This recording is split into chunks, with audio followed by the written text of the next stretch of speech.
제23화 냉대와 환대 그리고 이용. 광군에게 있어서는 큰 공을 세운 셈이었다. 동탁에게 있어서는 생명의 은인이라 해도 좋을 정도였다. 그런데 이 무슨 대접함에 있어 이토록 무례하단 말인가. 선비를 대접하는 도리를 몰라도 유분수였다. 현덕도 장비와 간우도 동탁의 뒷모습을 배웅한 채 망연자실해 있었다. 이놈! 분연히 분노하며 장비는 그가 사라진 막사 안으로 뛰어들려 했다. 사자처럼 머리카락을 꼿꼿이 세우고 손에는 검을 쥐고서 아니 어디를 가느냐? 현덕은 깜짝 놀라 장비의 뒤에서 그를 붙들어 매며 꾸짖었다. 이놈, 또 그 못된 성급함을 부리는 거냐? 하지만 해도 너무하잖소. 장비는 분이 풀리지 않았다. 이런 빌어먹을 그깟 관이가 다 뭐라고? 간직 없는 사람은 사람도 아니라고 생각하는군. 이 바보 같은 놈. 백성들의 힘이 있어야 간직도 있는 법이다. 적군에게조차 그도 차여서 도망이나 다니던 주제에 이놈 진정하지 못하겠느냐? 노쇼. 못 놓는다. 관우 왜 보고만 있느냐? 어서 같이 장비를 말려다오. 아니 관우 형님, 나를 말리지 마쇼. 나는 이제 참을성이 바닥났소. 공을 세우고도 상이 없는 건 그래도 참겠지만 뭐야 저 멸시하는 듯한 태도는. 사람을 잡군이라느니 뭐라느니 찌끄리고 사병이라며 콧방귀를 끼며 깔보고 있잖소. 노쇼. 동탁의 대가리를 이 삼으로 단칼에 날려버릴 테니까 기다려라. 일단 기다려. 화가 나는 것은 너뿐만이 아니다. 하지만 소인의 소인다운 짓에 일일이 화를 내다가는 도저히 큰 일을 이룰 수 없다. 지금은 천하에 소인이 가득 찬 때다. 현덕은 그를 껴안아 막은 채 목소리를 지어 짜며 타일렀다. 그러나 어찌됐든 동탁은 황실의 무신이다. 조정의 신하를 시해하면 시시비비를 불문하고 반역의 도당이라는 말을 들어야 한다. 게다가 동탁에게는 이 대군이 있다. 우리도 함께 이기서 개죽음을 당해야 한다. 내 말을 알아들어라. 장비! 우리가 개죽음 당하기 위해 일어난 것은 아니지 않느냐? 짐승 같은 놈! 장비는 바닥을 가죽 신발로 크게 내리치며 사나이답지 않게 소리내어 울었다. 분하다. 그는 주저앉아 여전히 울고 있었다. 이런 인내를 하지 않으면 세상을 이해 싸울 수 없는 것인가? 어려움을 내세워도 결국 아무것도 이룰 수 없는 것인가 생각하니 슬퍼지는 것이었다. 자, 밖으로 나가자. 어린 나이를 달래듯 현덕과 간우 두 사람이 그를 좌우에서 부축해 일으켰다. 그리고 그날 밤 이런 곳에 오래 머물렀다가는 언제 또 장비가 성질을 부릴지 모른다. 며 동탁의 진영을 떠나 수하병사 500명과 함께 달밤의 광야를 쓸쓸히 바람을 맞으며 걸어갔다. 초라한 잡군 그리고 관직조차 없는 장수들.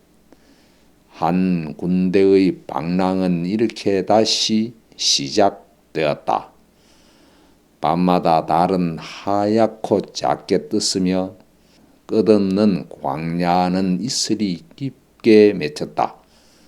기러기가 대륙을 가로질러 남쪽으로 날아간다. 이미 가을인 것이다. 한때는 고향인 탁현으로 돌아가려 했으나 그것 또한 너무나도 분하고 무의미하다는 간우의 의견에 장비도 앞으로는 어떤 일이든 참아내겠다고 동의했다. 그리하여 현덕을 선두로 한 이 철새를 닮은 일구는 다시 이제는 영천 지방에 있는 황건적 토불군 본부인 주준의 진영을 향해 나아갔다.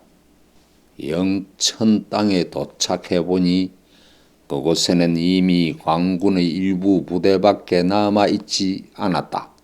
대장군인 주중과 항보숭도 적군을 몰아붙이며 멀리 하남의 곡양이나 완성 방면으로 주둔지를 옮겼다는 소식이었다. 그토록 기세등등했던 황건적의 세력도 낙양에서 파견된 군대 때문에 점차 각지에서 톱을 떼어 슬슬 스스로 무너지기 시작한 모양입니다. 관우가 말하자 재미없게 됐군 하고 장비는 지금 당장 공을 세우지 못하면 언제 다시 풍운의 기회를 타겠냐며 내심 초조해 했다. 어로운 군대라면 어찌 작은 공을 탐하겠으며 어로운 담력이라면 어찌 풍운을 기다리겠느냐. 유현덕은 혼자 말처럼 읊조렸다.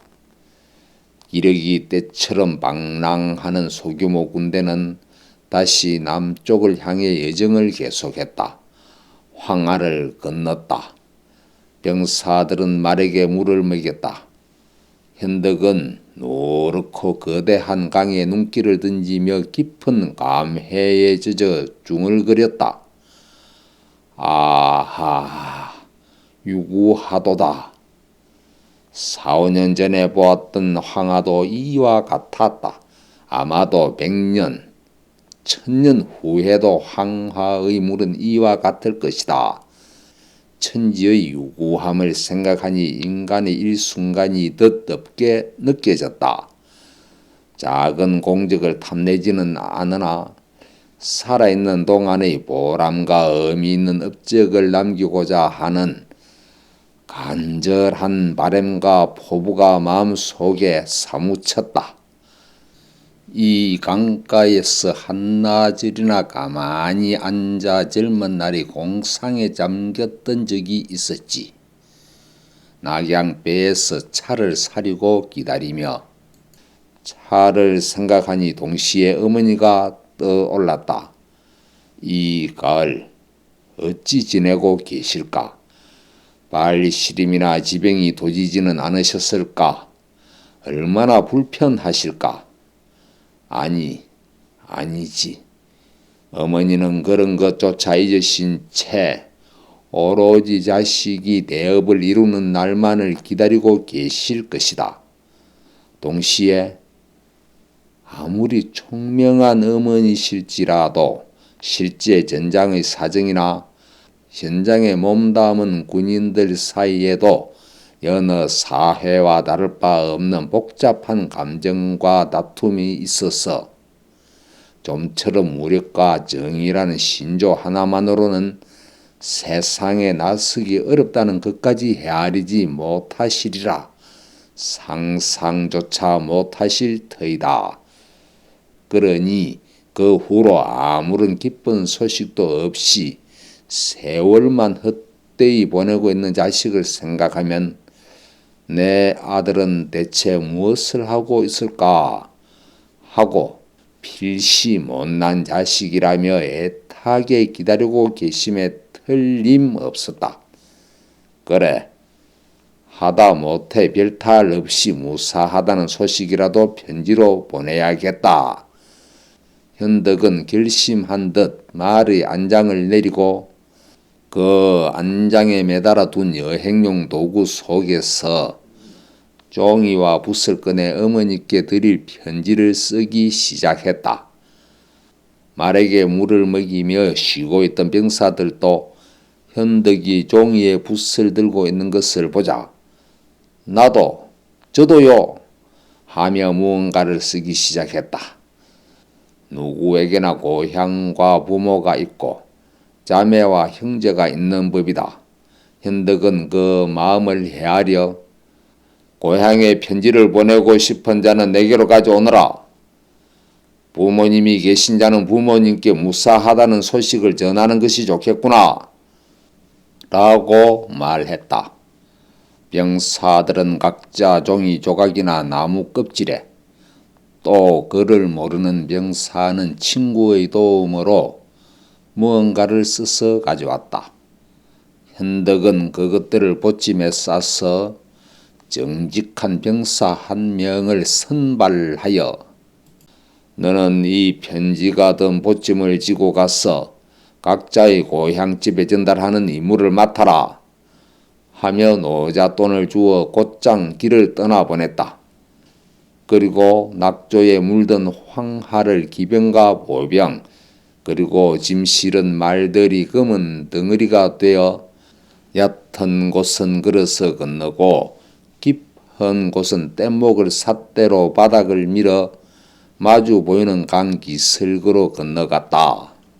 전부터 하남 지방에 수십만 명씩 떼지어 있던 황건적 대군과 싸우고 있던 대장군 주주는 적군이 생각보다 만만치 않은 데다 아군의 사상자가 속출을 하자 이를 어찌하면 좋단 말인가 하고 내심 번민하며 처부술 방법이 없어 고전의 실험을 얼굴에 새기고 있던 참이었다.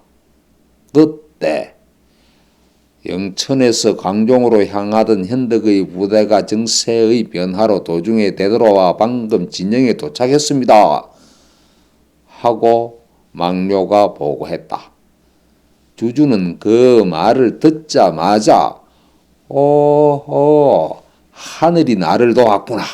아침 잘 와주었다. 어서 들게 해라.